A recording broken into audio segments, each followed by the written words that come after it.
Welcome to the Protagonist Pub. My name is Tammy, and this is where characters gather.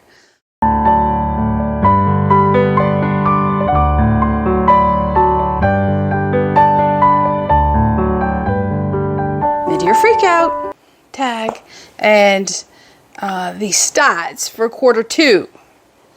So I will save the stats for last. So let's do the tag first.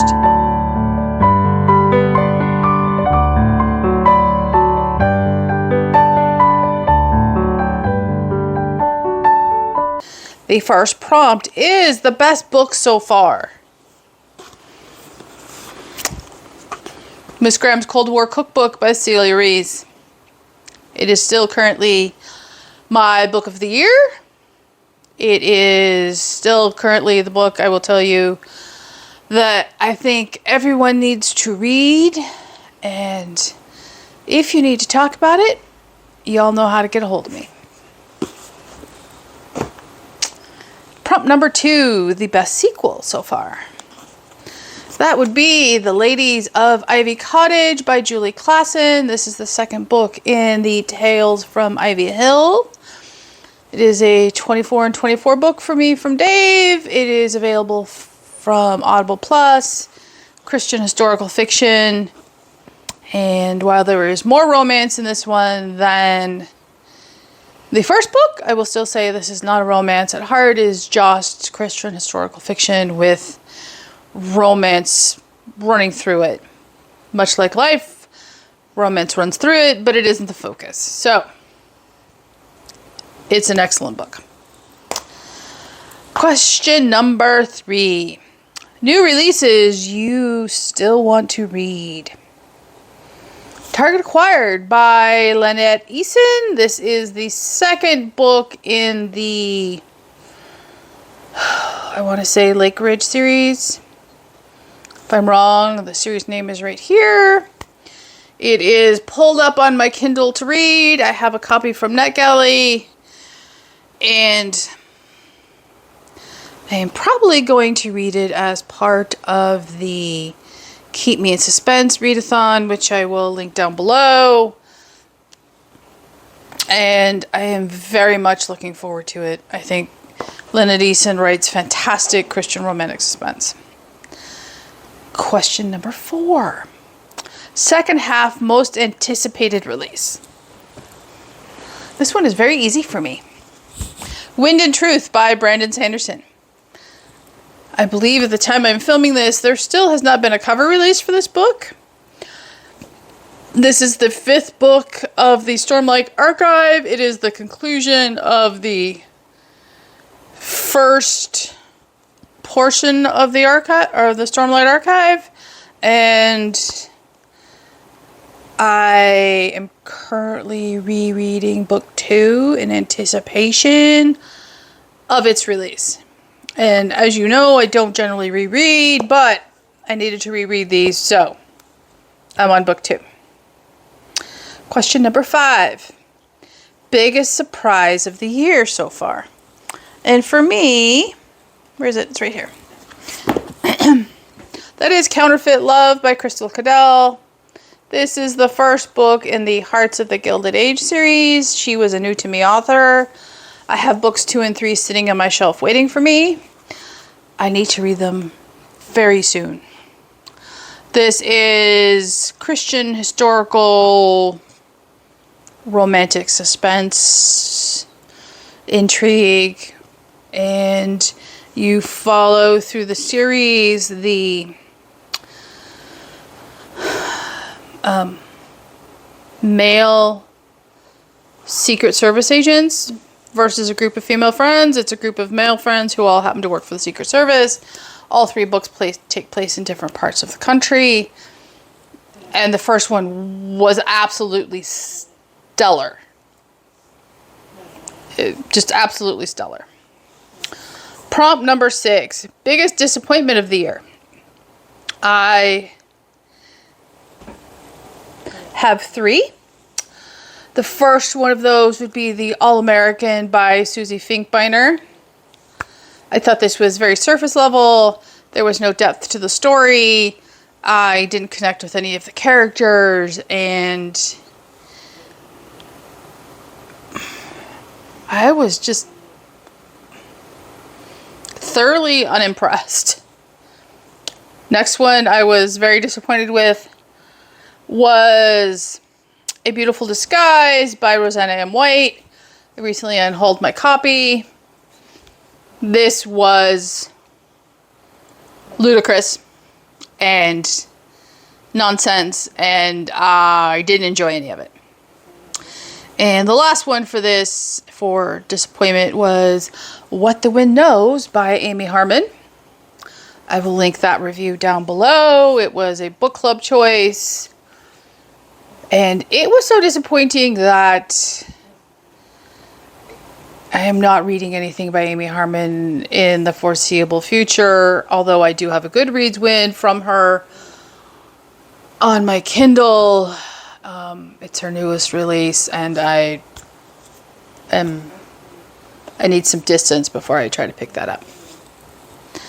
So, next question. New favorite author. For this, I have a couple of choices. So first up would be Stuart Turton and the 7.5 Deaths of Evelyn Hardcastle. If you're a mystery lover and you haven't read this book, please do yourself a favor and get your hands on a copy. I believe it is currently available on Kindle Unlimited. Your library probably has a copy. Purchase a copy. Listen to it. It is just an absolutely fabulous book. If you know, you know. The next choice for new favorite author would be Nancy Thayer. Here's my favorite of her so far. My library has a shelf of her books. I plan to read through that shelf. I enjoyed her storytelling. I enjoy, picking up a beach read or Christmas read that takes place on Nantucket. These may not be for everybody, but I absolutely love the cover of this book. I absolutely loved it. And my last new favorite author, although I could have added another one, but that's okay, would be Martha Keyes. I have read one by her, and I'm still eagerly anticipating the next one, which doesn't release until March of next year. So it tells you how much I love the book. That would be Reputation at Risk. And y'all, you want a Regency romance that's going to make you laugh and have memorable characters and keep you enthralled and entertained until the end? Go pick up a Martha Keyes. Particularly, go pick up Reputation at Risk. Her books are available on Kindle Unlimited. And this one is also self-narrated by the author, and it's available on YouTube. And it is just perfection. It is perfection. New favorite character is the next question. That is a very, very interesting question. And I don't know that I have a new favorite character. Not one that I would,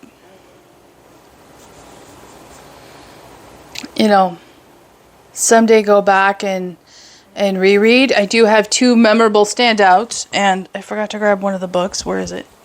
Hang on. I believe it's right here. Yep. So,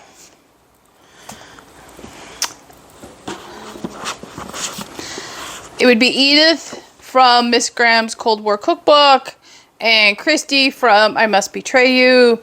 And these two books are completely unrelated to one another, except they both deal with the Cold War. One at the start of the Cold War and one at the conclusion of the Cold War. And they're incredibly impactful. So Edith is our heroine in Miss Graham's Cold War Cookbook. Christy is our hero in I Must Betray You. And one will make you cry, and one will make you angry, and you will not look at communism the same way. And if you do, I don't know that we could be friends. Just the honest truth. I don't know that we could be friends. So, question number 9. A book that made me cry. There are 3. First up would be Storm Sister by Lucinda Riley. This is the second book in the Seven Sisters series. It was a 24 and 24 book by Dave. It is absolutely fantastic. I've read 2 books in this series so far. This is secular, historical fiction, contemporary fiction. This one will get you in the feels. There were points in that book where I was sobbing. And then Recorder by Kathy McCrum. This book is fine. And then I think you get to chapter 48. Is it 48? I believe it's 48. Through the end. Maybe it's a little sooner than 48. I hit a certain point at the end. It's got to be... It's one of the 40 chapters where it starts. Maybe it's 44. I sobbed until the end. And I can't tell you why, because it will spoil it. And yes, this is Christian science fiction. And if science fiction isn't your cup of tea, or it intimidates you, please pick it up anyway. It isn't hard science fiction. This is a character-driven story. It is a story that is human, and it is not driven by technology or any of those things that you think about when you hear the phrase, it's a science fiction book. So, I cannot say enough good things about Recorder and the entire series. And if you pick it up, please be prepared to also pick up books 2 and 3 in the trilogy, because you cannot finish one and not immediately move on. They are that compelling and that good. So the last book that made me cry this year was Veiled in Smoke by Jocelyn Green. This was the January book club choice and our inaugural book. It's my first book by the author that I have completed. It is tabbed, as you can tell. I will link the review I did for this down below. This is the first book in the Windy City saga. And, oh my. You'll get Little Women vibes out of it. You'll learn about PTSD. There's a murder mystery to solve. You'll learn about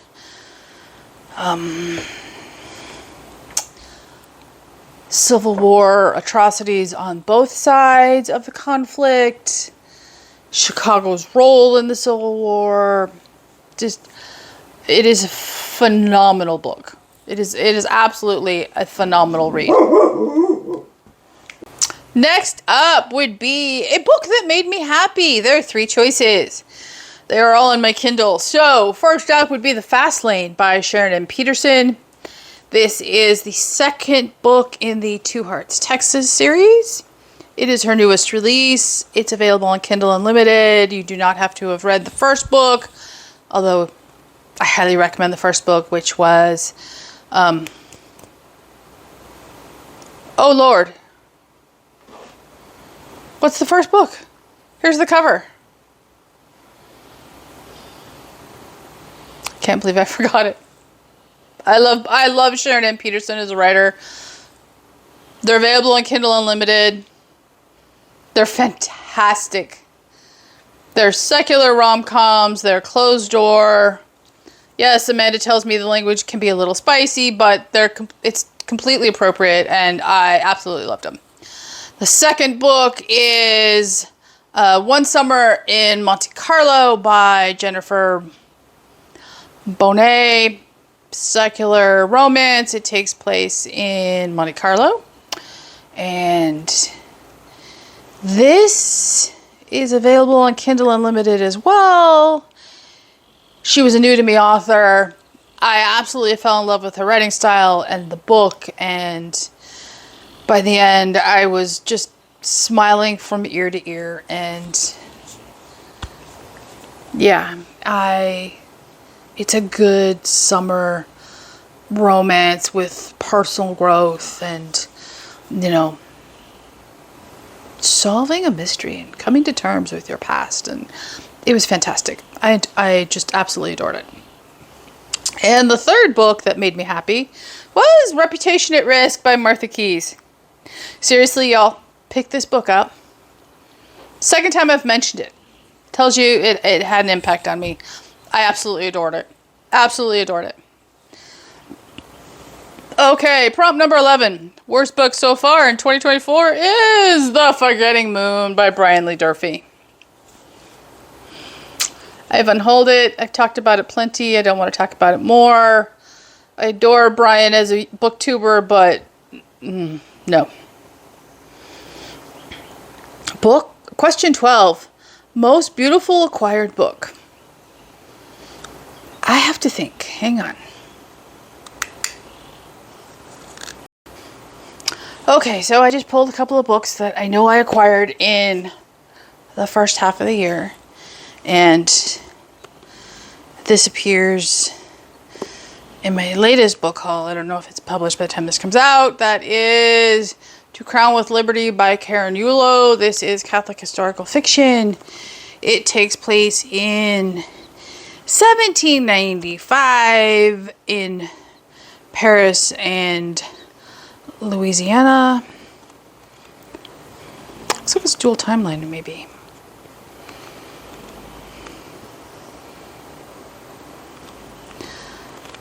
So anyway, it's historical fiction. I love the cover. I just think it's gorgeous. Let's see if I can get a non-reflective cover. So yeah, I think that's a gorgeous cover. And the next two are books 2 and 3 in the Hearts of the Gilded Age series. The first, book 2 is Counterfeit Hope. And book 3 is Counterfeit Faith.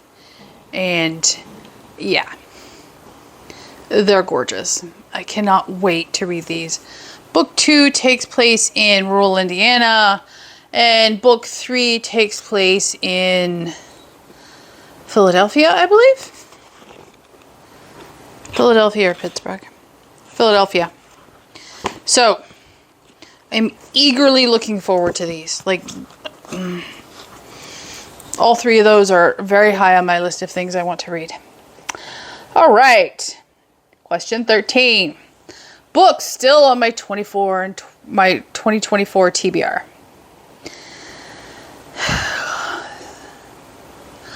I picked 3 books that are on my NetGalley that come out this year that I need to read. So first up would be Love on a Whim by Suzanne Woods Fisher. This is the 3rd book in the Cape Cod Creamery series.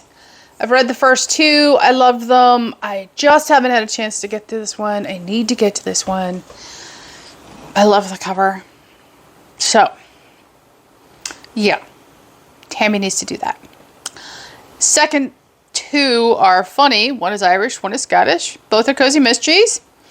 First is Death at an Irish Wedding by Ellen Brannigan, I believe. Trust the picture, not the words coming out of my mouth. And the second is Death at a Scottish Christmas by Lucy Connolly. I loved both of these books. Irish Wedding is the second in the series. Scottish Christmas is the 3rd book in the series. They are both fantastic cozy mystery series. And I'm completely here for both of those. I am completely here for both of those. Okay. Last question is goal check-in. So,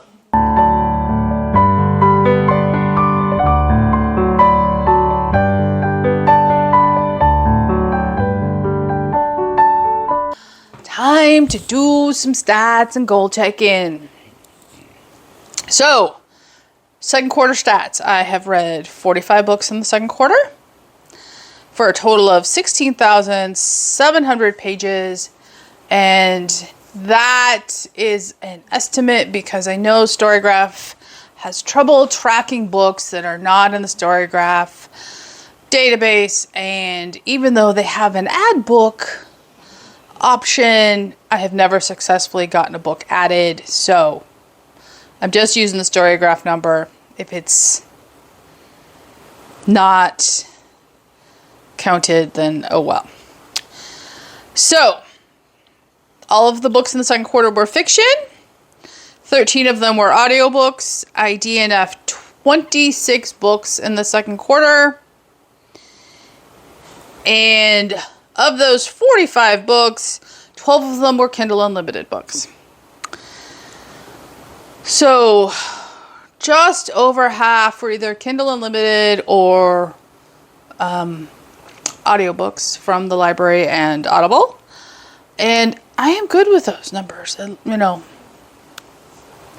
means I'm getting use out of my Kindle Unlimited subscription, and audiobooks let me do other things and still read at the same time. So that's good.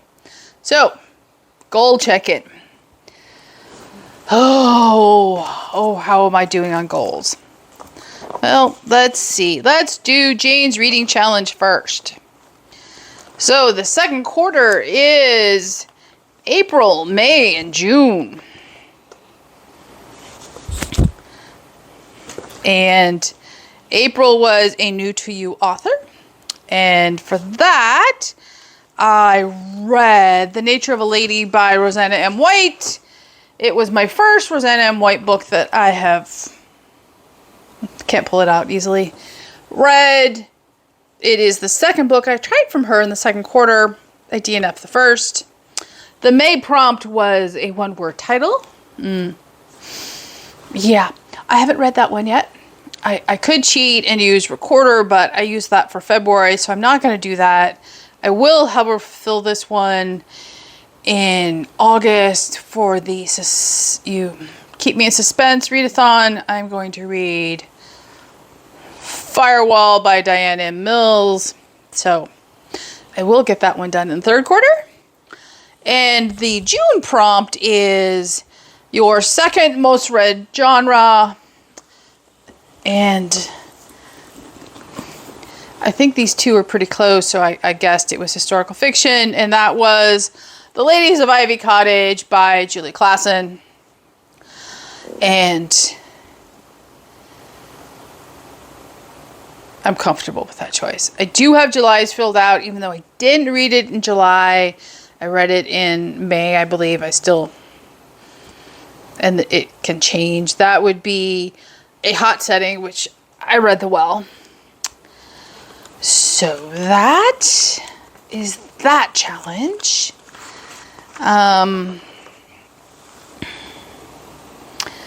So for the Read Around the World-a-thon challenge, the fourth prompt would be... The fourth prompt? Yeah. The fourth prompt is a book you would take on vacation. And that easily would have been... Where is it? Anything on my Kindle. So we'll put Reputation at Risk by Martha Keyes. Prompt number 5, set in a place you have lived. Okay. I have to think. Hang on. We're going to choose Here Today, Gone Tomorrow by Rebecca Adler. I just recently read this. It's set in Texas. I currently live in Texas. Check that one off. Prompt number 6. Translated into a language you would like to learn. I'm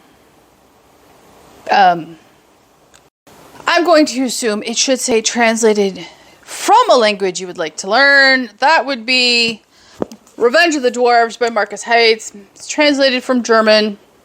I will tell you, I tried to learn German in college. Yeah, it didn't go well.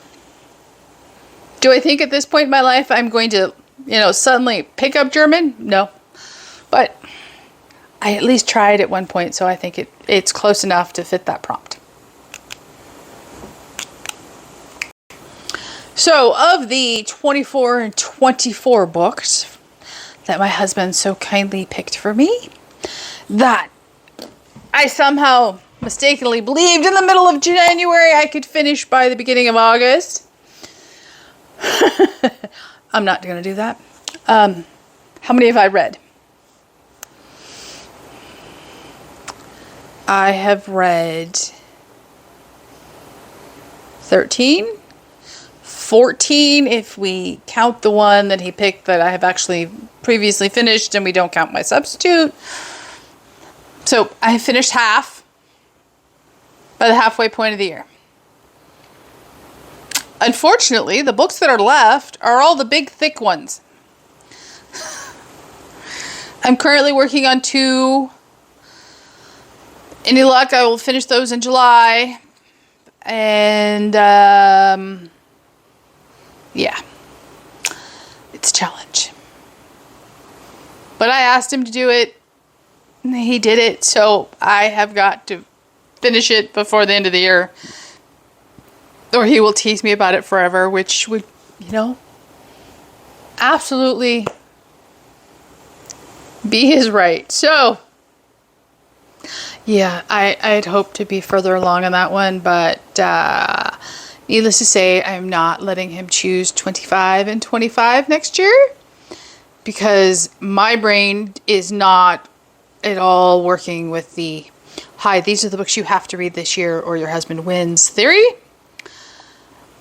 I am very much a mood reader, and that daunting list has, even though they're all books I want to read, just not been conducive to me picking them up. So that is a summary of the second quarter stats and goal check-in.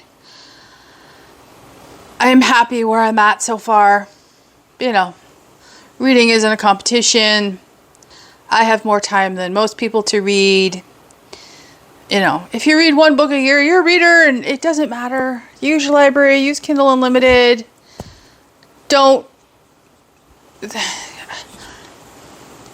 I don't think that this goal check-in, how many did you read versus, somebody else who possibly read, double what you did in a month, or in a quarter, or, 5 times whatever. Everybody reads at a different pace and at different length books, and in the end, it's all meaningless. The only thing that really matters is, did you enjoy what you read? Okay, then it was successful. So, that's my theory. I will leave all the prompts down below, all the video links. Leave a comment down below, like and subscribe, and I will see you here next time at the Protagonist Pub.